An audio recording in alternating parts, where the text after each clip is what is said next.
International solar alliance यानी अंतर्राष्ट्रीय सौर गठबंधन, ये क्या है, इसके क्या उद्देश्य है और कौन-कौन से इसमें सदस्य देश शामिल हैं? चलिए इस पर डिस्कस करते हैं। अंतर्राष्ट्रीय सौर गठबंधन यानी आईएसए। अंतर्राष्ट्रीय सौर गठबंधन राष्ट्रों का एक अंतरराष्ट्रीय समूह है। अंतरराष्ट्रीय समूह का मतलब है कि जिसमें राष्ट्रों के बीच में आपस में कोई समझौते के आधार पर गठबंधन बनाया गया हो। तो इसी तरह का ये एक अंतरराष्ट्रीय समूह है जो कर्क रेखा और मकर रेखा के बीच स्थित है। यानी ऐसे देशों का गठबंधन है जो कि कर्क रेखा ट्रॉपिक ऑफ कैंसर और ट्रॉपिक ऑफ कैप्रिकॉर्न यानी मकर रेखा के बीच स्थित है। तो स्टूडेंट्स, आप जानते होंगे कि कर्क रेखा और मकर रेखा, कर्क रेखा यानी 23.5 डिग्री नॉर्थ और मकर रेखा यानी 23.5 डिग्री साउथ, इन दोनों लाइनों के बीच में ही सूर्य की किरणें पृथ्वी के धरातल पर सीधी गिरती है और इन दोनों के बीच का क्षेत्र ही पृथ्वी पर सबसे ज्यादा सनलाइट प्राप्त करता है, सबसे ज्यादा सूर्य का प्रकाश प्राप्त करता है और इसी वजह से इन क्षेत्रों को उष्णकटिबंधीय या ट्रॉपिकल जोन कहा जाता है। तो ऐसे देश जहां पर सूर्य का प्रकाश अधिक मात्रा में प्राप्त होता है, उन देशों का एक गठबंधन है जिसका नाम है अंतर्राष्ट्रीय सौर गठबंधन यानी आईएसए। ये जो देश हैं कर्क रेखा से मकर रेखा के बीच में, ये सौर संसाधन संपन्न देश है।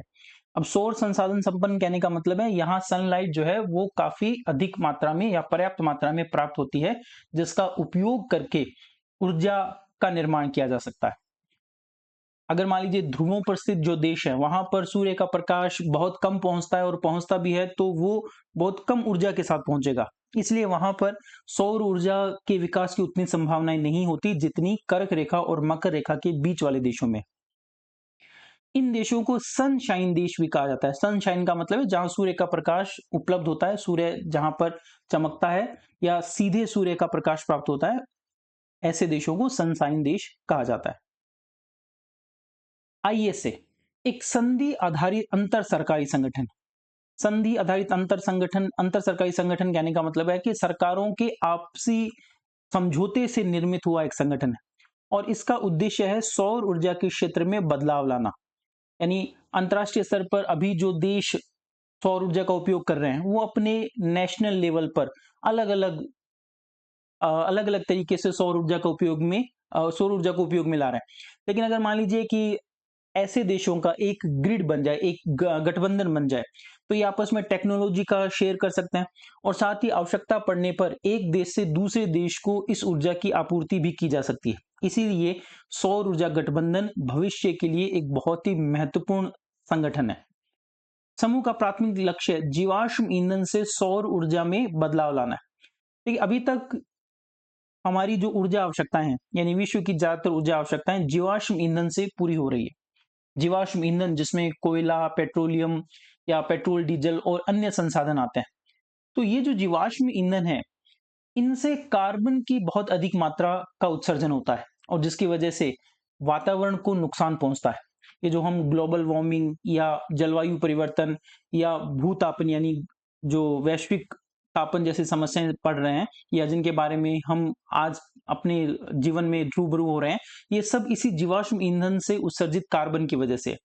तो अगर मान लीजिए इस जीवाश्म ईंधन के उपयोग को कम करना है तो हमें ऊर्जा के उन संसाधनों की तरफ बढ़ना होगा जिनसे कार्बन का उत्सर्जन बहुत कम या न के बराबर होता है। तो सौर ऊर्जा उसमें एक अच्छा विकल्प साबित हो सकता है, इसीलिए ये गठबंधन बनाया गया है। इसे भारत के प्रधानमंत्री नरेंद्र मोदी द्वारा नवंबर 2015 में पेरिस, फ्रांस में COP 21 में लॉन्च किया गया था। तो फ्रांस में जो COP 21 हुआ था, पेरिस जो सम्मेलन हुआ था 2015 में, उसमें प्रधानमंत्री नरेंद्र मोदी के द्वारा इसे लॉन्च किया गया था। आईएसए का मुख्यालय यानी अंतर्राष्ट्रीय सौर गठबंधन का जो मुख्यालय है वो भारत के गुरुग्राम में स्थित है। तो ध्यान रखिएगा कि इसका जो मुख्यालय है वो भी भारत में ही स्थित है। आईएसए सौर नीति और अनुप्रयोग के लिए अंतर्राष्ट्रीय एजेंसी भी कहा जाता है। आईएसए को सौर नीति और अनुप्रयोग के लिए अंतर्राष्ट्रीय एजेंसी भी कहा जाता है। जैसे अलग अलग उद्देश्यों के लिए कुछ अंतर्राष्ट्रीय गठबंधन बनाए गए हैं, जैसे परमाणु ऊर्जा के लिए IAEA या इसी तरह से विश्व में शांति स्थापना के लिए UNO बनाया गया। तो उसी तरह से सौर नीति और उसके अनुप्रयोग के लिए आईएसए को एक इंटरनेशनल एजेंसी भी कहा जाता है। इसका मूल उद्देश्य ऊर्जा तक पहुंच को सुविधाजनक बनाना, यानी ऊर्जा को सभी तक पहुंचाने में मदद करना, ऊर्जा सुरक्षा सुनिश्चित करना और अपने सदस्य देशों में ऊर्जा संक्रमण को बढ़ावा देना, यानी सदस्य देशों के बीच में ऊर्जा का जो आदान प्रदान है वो भी इस गठबंधन का एक लक्ष्य है। आईएसए का संस्थापक सम्मेलन 2018 में नरेंद्र मोदी और फ्रांस के राष्ट्रपति इनेमुल मैक्रो के नेतृत्व में आयोजित किया गया था।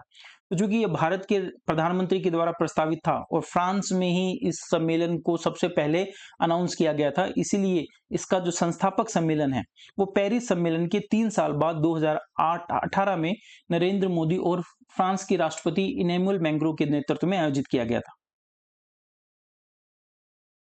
दिल्ली सौर एजेंडा, तो इसका जो प्रथम सम्मेलन हुआ उसे दिल्ली सौर एजेंडा भी कहा जाता है। तो दिल्ली सौर एजेंडा ने जलवायु परिवर्तन को मानव जाति की एक सामान्य प्राथमिकता के रूप में त्वरित कार्रवाई करने की आवश्यकता के रूप में पुष्टि की। यानी दिल्ली में जो इस गठबंधन का सम्मेलन हुआ इसमें यह कहा गया कि मानव जाति के लिए जलवायु परिवर्तन को रोकना अति आवश्यक है, क्योंकि अगर भविष्य में इसी तरह से जलवायु परिवर्तन होता रहा तो ये मानव के विनाश का कारण बन सकता है। तो ऐसी स्थिति में जलवायु परिवर्तन को रोकने के लिए जीवाश्म ईंधन से स्वच्छ ऊर्जा ईंधन की स्वच्छ ऊर्जा के जो संसाधन है उनका उपयोग बढ़ाने की आवश्यकता पर बल दिया गया। तो ऐसी स्थिति में दिल्ली सौर एजेंडा में इसको एक सामान्य प्राथमिकता के रूप में और इस पर त्वरित कार्रवाई करने की आवश्यकता पर जोर दिया गया। इसका उद्देश्य सौर ऊर्जा, एक स्वच्छ जलवायु अनुकूल और नवीकरणीय ऊर्जा संसाधन पर जोर देते हुए ऊर्जा सुरक्षा प्राप्त करना है। तो जाहिर सी बात है कि जैसा विश्व में आजकल ऊर्जा के नए और स्वच्छ संसाधनों को अपनाने की बात की जा रही है, तो सौर ऊर्जा गठबंधन उसी दिशा में एक महत्वपूर्ण कदम है। अंतरराष्ट्रीय सौर गठबंधन के मुख्य उद्देश्य, तो आईएसए के मुख्य उद्देश्य क्या है? सौर ऊर्जा के क्षेत्र में अनुसंधान और विकास, वित्त पोषण, प्रौद्योगिकी आदि पर स्वैच्छिक कार्यक्रमों को बढ़ावा देकर समन्वित कार्यवाही करना। तो जाहिर सी बात है कि सदस्य देशों के बीच में आपस में इस क्षेत्र में नए रिसर्च एंड डेवलपमेंट और साथ ही फंडिंग वगैरह और नई टेक्नोलॉजी को अपनाने पर बल दिया जाता है। साथ ही पूंजी की लागत को कम करके सौर ऊर्जा अपनाने के लिए वित्त पोषण को बढ़ावा देना। पूंजी की लागत को कम करने का आशय है कि अभी अगर मान लीजिए सौर ऊर्जा के प्लांट कहीं लगाए जाते हैं तो उनकी कॉस्ट बहुत ज्यादा है। तो ऐसी स्थिति में भविष्य में इस तरह के सौर पैनल्स वगैरह का विकास जो कि कम खपत या कम पूंजी से ही लगाए जा सकते हो, उनका निर्माण करना, इस क्षेत्र में नई टेक्नोलॉजी अपनाना ताकि इसकी जो पूंजी लागत है, इसमें होने वाले जो खर्च है उनको कम किया जा सके। सौर ऊर्जा अनुप्रयोगों को बढ़ाने के लिए महत्वपूर्ण चुनौतियों की पहचान करना, यानी इस क्षेत्र में कौन कौन से महत्वपूर्ण चैलेंजेस हैं उनकी पहचान करना और उनका समाधान करना। यानी चुनौतियों की एक तो पहचान करना कि इस क्षेत्र में कौन कौन सी समस्याएं हैं और फिर उनका समाधान करना। वर्ष 2030 तक लगभग 1000 बिलियन अमेरिकी डॉलर का वित्तीय निवेश करना। तो फंड के लिए इसका एक लक्ष्य रखा गया है कि 2030 तक इस अंतरराष्ट्रीय सौर गठबंधन में लगभग 1000 बिलियन अमेरिकी डॉलर का निवेश करना है, ताकि इस क्षेत्र में R&D, तकनीकी विकास या नई प्रौद्योगिकी के विकास पर बल दिया जा सके। सदस्य देशों में सौर ऊर्जा को अपनाने को बढ़ावा देना, यानी आईएसए के जितने भी मेंबर कंट्रीज हैं उनको अपने देश में सौर ऊर्जा के संयंत्र लगाने के लिए प्रेरित करना और साथ ही इस तकनीक को सभी के लिए सुविधाजनक बनाना। इसके अलावा नेटवर्किंग, सहयोग और विचार साझा करने के लिए एक साझा साइबर प्लेटफॉर्म के निर्माण को प्रोत्साहित करना। तो सभी सदस्य देश आपस में नए विचार आदान प्रदान कर सके, इसके लिए एक साइबर प्लेटफॉर्म के निर्माण को भी प्रोत्साहित किया जाना है। अब इसी के अंतर्गत एक कार्यक्रम है टूवर्ड्स 1000। आईएसए अपनी टूवर्ड्स 1000 रणनीति द्वारा निर्देशित है, यानी आईएसए की एक नीति है टूवर्ड्स 1000 और इस नीति के अंतर्गत वर्ष 2030 तक सौर ऊर्जा संसाधनों में 1000 अमेरिकी डॉलर का निवेश जुटाना है। तो अभी हमने बात की कि इसका लक्ष्य जो है वो 2030 तक 1000 अरब अमेरिकी डॉलर, बिलियन यानी अरब अमेरिकी डॉलर का निवेश जुटाना है।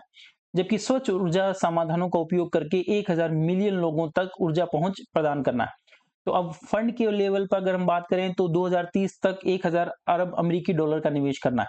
और अगर लोगों तक पहुंच की बात करें कि स्वच्छ ऊर्जा यानी सौर ऊर्जा और इस तरह के जो स्वच्छ ऊर्जा संसाधन है वो कितने लोगों तक पहुंचाए जा सके, तो उसका लक्ष्य रखा गया है 1000 मिलियन। 1 मिलियन में होते हैं 10 लाख, तो 1000 मिलियन लोगों तक ऊर्जा की पहुंच सुनिश्चित करना और साथ ही 1000 गीगावाट सौर ऊर्जा क्षमता की स्थापना करना है। यानी सौर ऊर्जा उत्पादन की जो क्षमता है वो भी 1000 गीगावाट तक बढ़ाई जानी है।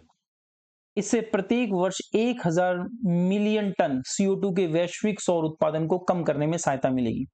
तो जो टूवर्ड्स 1000 रणनीति है अंतर्राष्ट्रीय सौर गठबंधन की, उसमें एक तो 1000 अमेरिकी डॉलर का निवेश, फिर 1000 मिलियन लोगों तक स्वच्छ ऊर्जा की पहुंच और साथ ही सौर ऊर्जा उत्पादन 1000 गीगावाट तक बढ़ाना और साथ ही प्रत्येक वर्ष 1000 मिलियन टन CO2 के उत्पादन को कम करने का लक्ष्य रखा गया है। तो टूवर्ड्स 1000। तो ये सौर ऊर्जा गठबंधन के बारे में कुछ महत्वपूर्ण पॉइंट।